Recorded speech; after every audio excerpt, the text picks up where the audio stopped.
Welcome to another video here on the Critical Focus channel. Before we get started, I would like to thank all my wonderful members that support my work. Every penny goes straight into new minis, new paint, equipment and whatnot. Your support means a lot. If you are not yet a member, what you can expect from a future membership is access to the member Discord, early access to videos, member deck review, and just generally a greater influence on the content I put out. I will surely add more features to the member side of things as I progress as well. Furthermore, I would also like to mention that if you are looking to buy Warhammer merch, you can now support the channel via clicking the link provided in the description of the video to help the channel with a small but valuable kickback without any extra cost for you by making any of your purchases via the link. Lastly, don't forget to like the video. A small click for you that still means a lot for me and the elusive YouTube algorithm to get the video into a more favorable position amongst the very steep competition out there on the YouTubes. And do feel free to comment as well. I'm always interested in hearing what you have to say. Any engagement is welcome really, and I always strive to answer any comment I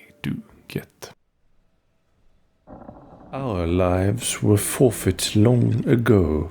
Now our own bodies work against us, choking our hearts and deafening our ears to the Everqueen's song. Yet still we can be the brambles at the edge of the field, spearing all those who seek to enter.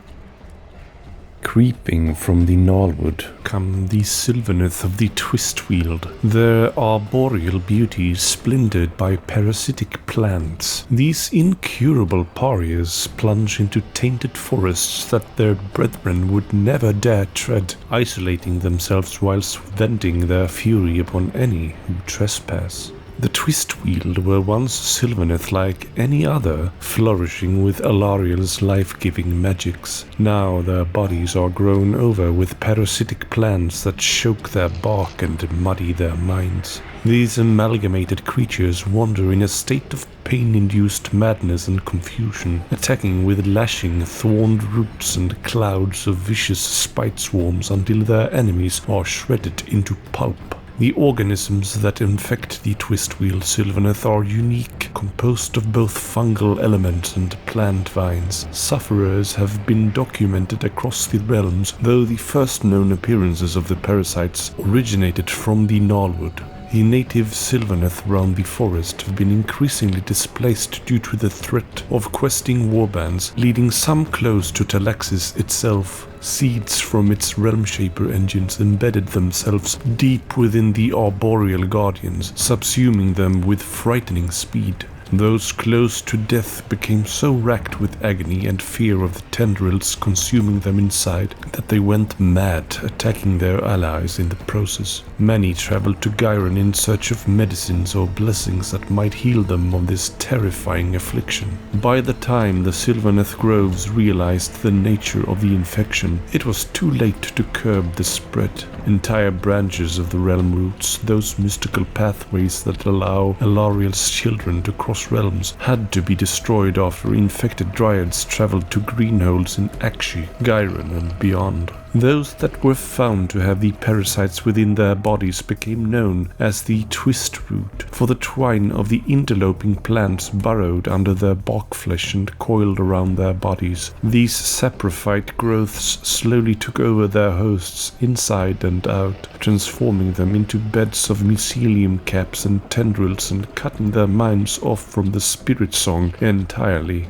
Without their mother goddess's soothing melody, they slowly devolved into mindless beings in a constant state of agony.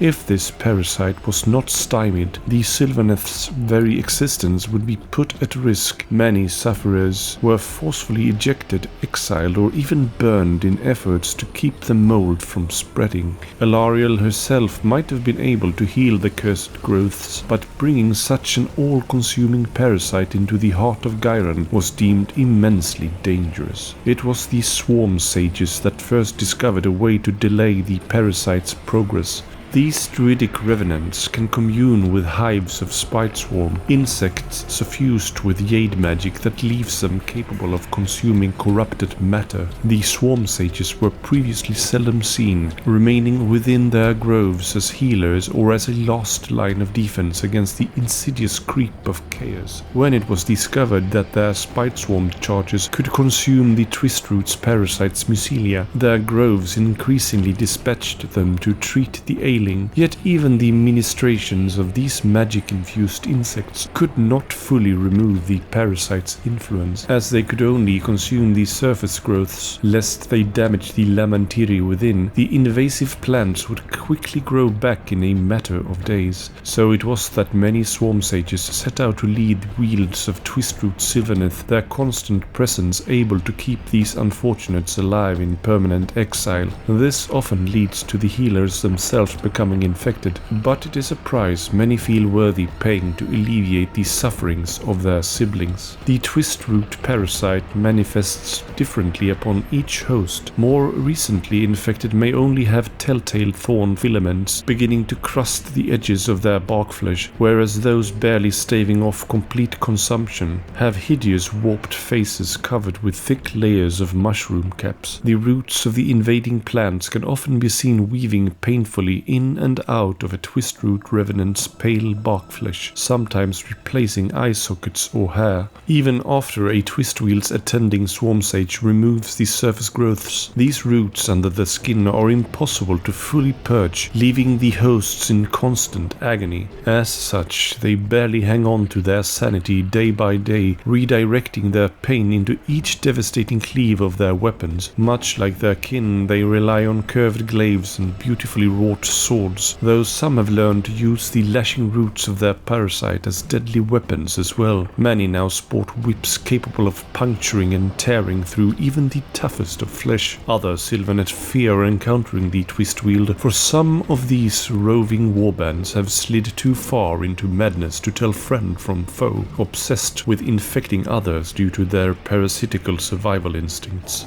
Nonetheless, since the swarm sages form the terminally afflicted bands, many of the Twistwealds have dedicated themselves to ensuring none of their kin meet the same fate. For this reason, many will undertake deadly quests where victory seems all but impossible. From delving into harsh environs to retrieve lost relics, recovering stolen soul pods, or facing powerful enemies, these corrupted Sylvaneth have long since ceased to place value upon their own lives. In paving the way for fellow Sylvaneth to thrive, they are able to find some modicum of peace and redemption within their hollow existence. More tolerant, or more commonly desperate, groves may purposefully call upon a wield's services, though they will try to remain apart from them as best they can to prevent the parasite spreading. Some badly afflicted wields may simply journey to the most remote locations in the realms, such as ruined cities or mountain plateaus, to live out their remaining time in isolation before letting their agony come to an end.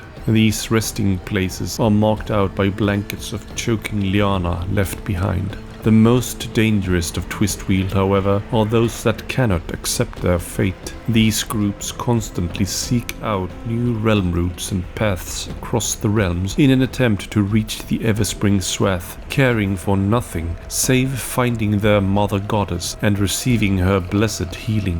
When other Sylvaneth discover these desperate bands, they will go as far as to burn the infested warriors, despite the licking flames posing them great danger as well. After all, should the parasites take hold amongst entire glades, even Alariel may not be able to hold them at bay.